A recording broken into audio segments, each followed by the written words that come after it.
Normally, we just talk about the business, the culture of the company, what's going on, and it's pretty rare that we have someone from the outside here to speak with us. But I thought it was appropriate today since it's Veterans Day, and we've got a really special guest. And I'm going to introduce you, Sal Giunta. And Saul is an amazing guy, and I'm not going to say too much about him because I want him to help tell his story. But in context of today, Sal is a recipient of the Congressional Medal of Honor. Sal served in the Army for a long time, and he's now a student in Fort Collins at Colorado State, and he's studying supply chain. Pretty appropriate given the business that we're all in together. But Sal, welcome to Bentonville. First time here. Thanks for coming. Oh, thanks for having me. This is, as we said, an exciting day, but I want to talk about you for a second. So you're from Iowa, and you had traveled the world, you said, before you were 17 or something like that, or quite different? I had not traveled the world. Yeah, I'm from Iowa, and as far as my travels were at 17, it was any state that touches the state of Iowa, about as far as I've ever gone. So the opportunity to now have seen large swaths of the world is super cool to see. Now with all the places I've been, also to see and be here with Walmart at the headquarters, this is where it all started, huh? It is for us. It is for us, and we do remind ourselves frequently. This is not the center of the world. It may be the center of our business world, but it's a great place. And thanks for coming. So go back to, if you don't mind, talk about what you're doing in high school and how this story all took shape.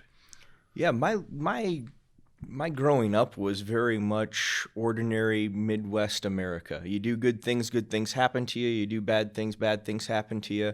I was a C student in high school. Life was good. I worked at Subway. I was a sandwich artist. It allowed me to buy all my little trinkets and treasures, and life was good. It was one day that really changed my perspective or my framing of the world, and it was September 11th, 2001. America was attacked, not our strategic military target, but our citizens, our way of life. I'd never been to New York, but after turning on the television and seeing the planes come in, I saw innocence was lost that day. Mm-hmm. And I didn't know what to do. I was a pretty excited young man, and I called my mom up and I said, "Mom, I think I got to join the Army. I'm pretty sure this is the time right now is to join." And she said, "Salvatore, absolutely not. You're 17. You can graduate high school and we'll talk about it." And that idea of service, sad to say, at 17 was kind of a fleeting feeling for me. It quickly became about I, and me again. But skip to my senior year in high school, working at Subway. It was like 10 o'clock at night, and I'm sweeping or mopping the floor, and this radio commercial came on, and it was, come on down, see a recruiter, get a free T-shirt. I'm mopping the floor at Subway at 10 o'clock at night. I want a free Army T-shirt. That's awesome.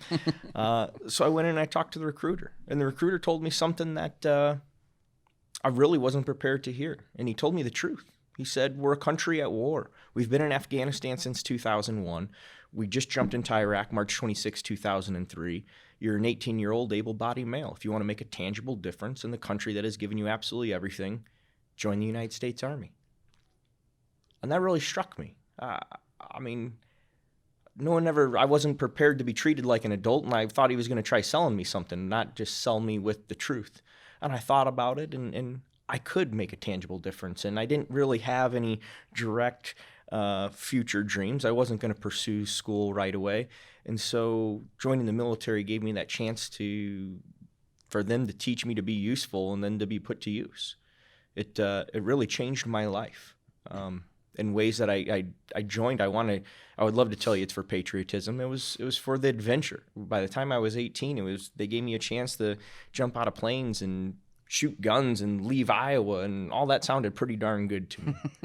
And the jumping out of planes story, that's pretty good. How you got from this conversation with the recruiter to what do you want to do? And you're telling me earlier, jumping out of planes sounds good because it paid better. Yeah, $150 extra a month. It was awesome. I was just trying to think of something smart to say to the recruiter because I knew he was going to sell me something I didn't want to buy, and I was trying to think, and sometimes thinking's hard for me, especially when I don't know what I'm supposed to be thinking about, but I thought you just joined the Army and you got a job. I didn't know there was actual careers in the Army, and that parachute was hanging from the ceiling of the recruiter station and said, I want to jump out of planes. He goes, yeah, that's $150 extra a month. I said, that's exactly what I want to do. Ask me another question. I'll pick all sorts of jobs with bonuses. What else can I layer on here? That's right. So you went from that point in your life, got enlisted, sent over to Italy, where you were stationed, and then talk about the unit you were in and its history. I think it's an important part of the story. Yeah, I mean, I wear the pin right now. There's very few things that I wear as an identifier, but this explains a lot about me, and it's the 173rd in Vicenza, Italy. When I showed up in early 2004 in Vicenza, Italy, there was 2,000 combat hardened airborne infantrymen with jump stars on their jump wings because they are the unit that jumped into Iraq March 26, 2003. I was able to show up and not just meet my boss, but to meet a leader, someone who wasn't going to say, hey, I need you to go do this, someone that was going to say, hey, follow me. They really set the tone for my next 7 years in the military after that. I mean, we don't lower the bar. We only raise it, and it's about achieving the standard and then surpassing it. The standard's not the goal. Surpassing the standard is. It was really a powerful point in my life. And because the 173rd, it has only stood up for combat. So it stood up at the beginning of Vietnam, and then it was reflagged at the end, and then they only re-stood up again in 2001 before Kosovo. It will now be a full-time Army unit, but we have a large gap between our age groups. Most units, there's always someone in and always someone leaving, but in the 173rd, that hasn't been true since 1975 until 2001. So our unit's a little more diverse in its alumni. And then also being over in Italy, say I'm a United States soldier and I spent 8 years in the Army, and then to tell you I spent 7.5 of them out of this country is kind of a strange thing. Italy was a great spot. 2.5 years in Afghanistan. That's what we're asking of our young men and women in service today. At that time in 2003, it was every other year. You're going to go to war for a year, you'll come home for a year and train, to go to war for a year. And that was our tempo. But to do it with like-minded people and to know that no matter what crazy thing tomorrow is going to bring, you'll all be there together to endure it, is very powerful. When did it switch for you from it being about you to worrying about the people to your left and your right?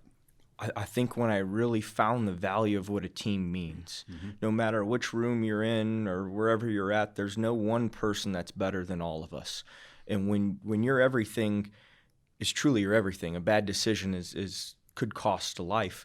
But the only thing you have to look out for, no one in the military is ever asked to look out for themselves. You look out for the person to the left of you and the person to the right of you. And by looking out for them and they look out to the person to the left of them and the person to the right of them, you're automatically cared for by two people. That value, that's stronger than you can do for yourself. If you care about yourself, only one person cares about one person, and it's selfish. But to look for those to your left and right and for them to do the same, it was instilled in me. I had a squad leader. He's a smaller guy, David Barbarette, and he loved this workout till exhaustion thing. And I hated it. It's tiring. But it's never this awesome 300-pound weight that you can't lift off your chest anymore. It's the 45-pound bar with nothing else on it, and you did it as many times as you could. Maybe it was 10 times, maybe it was 110 times, whatever it was. Sooner or later, that weight becomes more than you're capable of lifting yourself, even if it's only 45 pounds. And your buddy's there, and they just lift it off your chest with 2 fingers. And it's not that they didn't want to help you earlier. It's that you couldn't achieve your best without them letting you try your hardest. That's right. But the fact that they've been standing by your side just waiting for the chance to engage and help you pick yourself up or lift the weight off your chest, it's something special. And Barbarette made us do that a lot, just to prove that, one, we all will fail under, even if it's hold your hands above your head. Sooner or later, it stops being possible for you to do that. And he showed us the power of a team, and then went to Afghanistan, and we saw the value of a team. That's right. So when you got into Afghanistan, a number of things happened. You were there for 2.5 years, and the story you've got that happened, and it's more powerful than just a story that led ultimately to you being recognized and receiving the Congressional Medal of Honor. I know to many people it sounds like a huge event. To you, it is a huge event, but it was just one day in the life of your service. And I'd love to hear how you think about that day, what happened in context with your entire career, your life, and what it means not only for you but for the 173rd. I think that's really the point to all this, as I've been learning more about you the last few days. Absolutely. We're not recreating the wheel. We're following in the footsteps of those before us. We're not creating the standard. We're upholding the standard, maintaining the standard, and hopefully exceeding the standard. For me, that day in Afghanistan, that was my second tour. In my lifetime, I don't want to exaggerate, I've probably been in 300, maybe 350 gunfights. It's not, that was kind of the nature of the beast. That's the job requirements. And on October 25th, 2007, I wasn't alone in a gunfight. I was there with 16 other guys. 16 other guys I'd been in several fights with before. The two gentlemen that lost their lives, Specialist Hugo Mendoza and Sergeant Joshua Brennan, they gave everything so we could have another breath. And it was by being there is their willingness to participate. I saw some of the most incredible actions of people doing things around me. In a near ambush situation, it's a very bad scenario, and ultimately you shoot them, they shoot you, last one standing gets to declare they're on the winning team. A 75% casualty rate is an acceptable success rate. We plan this. We're professional soldiers, and so we know what we're kind of looking at.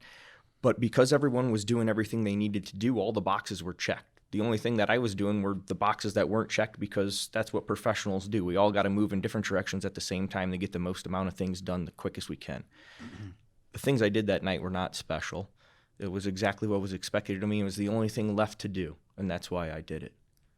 I think now, on October 25th, 2007, other than the loss of two of my good friends, dear friends, that day doesn't stand out as another day in combat. The next day, you're going to walk somewhere and someone's going to shoot at you and it's going to pick up again. That was October 25th, 2007. We didn't leave the Korengal Valley until July 29th, 2008.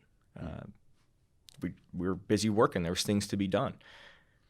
There's a book by Sebastian Junger called War. There's a documentary on Netflix called Restrepo. I wrote a book about it called Living with Honor. Mm-hmm. It was a very, the Hindu Kush is a crazy place to be. But the craziest thing I think that happened in my life wasn't what happened in the Hindu Kush. It was about the recognition of what happened in the Hindu Kush. Mm-hmm. The reason I'm wearing a medal is because of my actions, but that's not what we do things for in the military. We do things because they need to get done. My life changed when I was recognized to receive the Medal of Honor.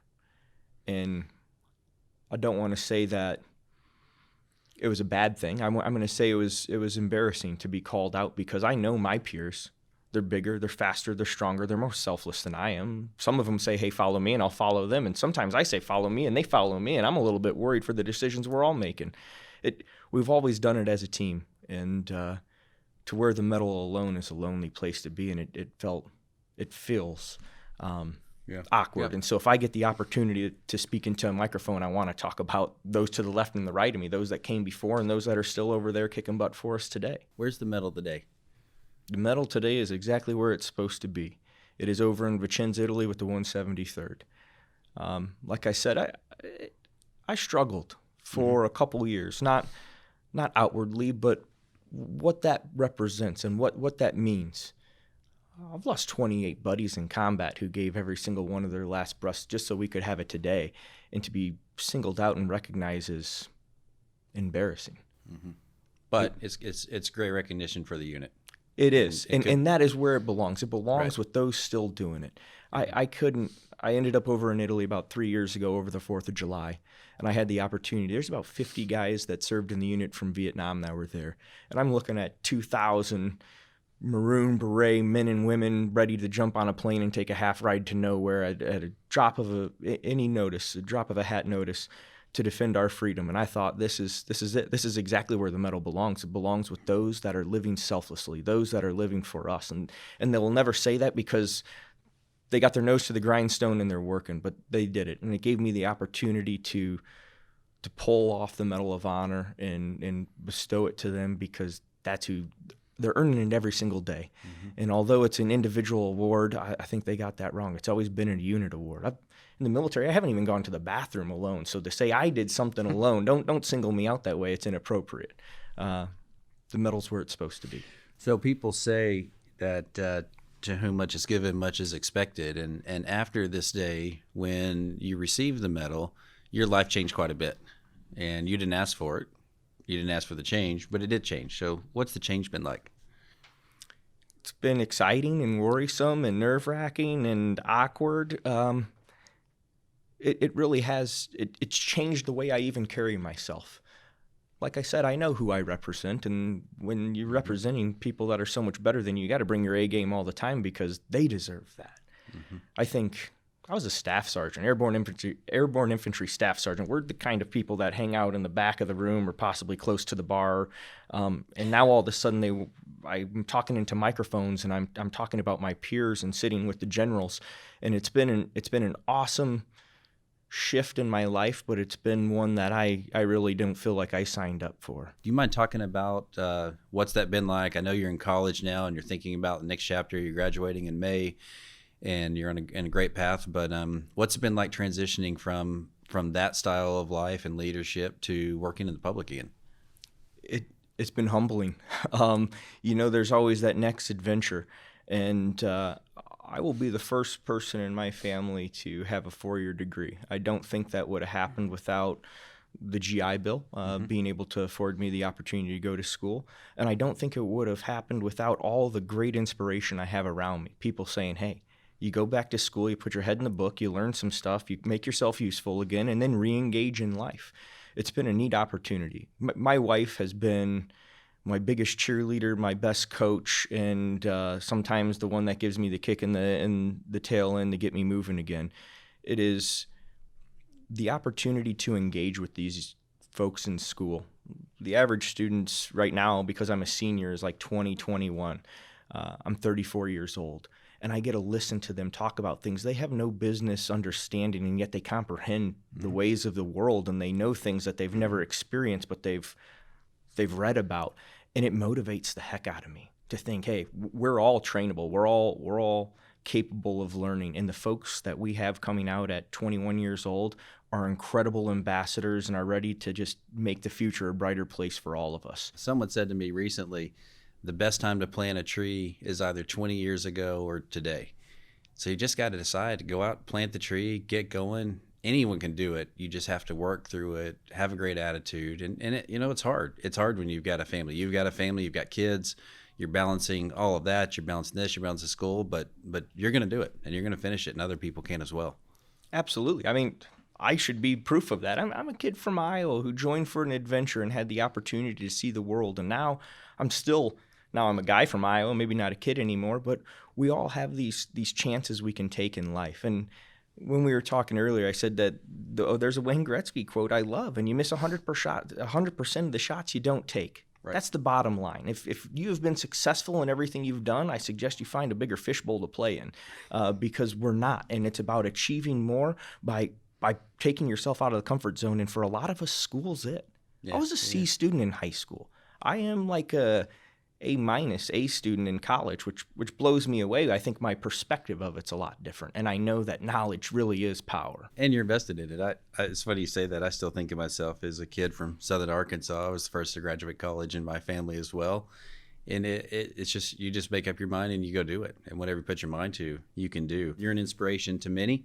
I know you didn't ask to be an inspiration to many, but you are, and the work you're doing matters. And I'm looking forward to spending some more time with you this afternoon in front of the group, but appreciate you coming in Northwest Arkansas. Yeah, thanks for having me, John.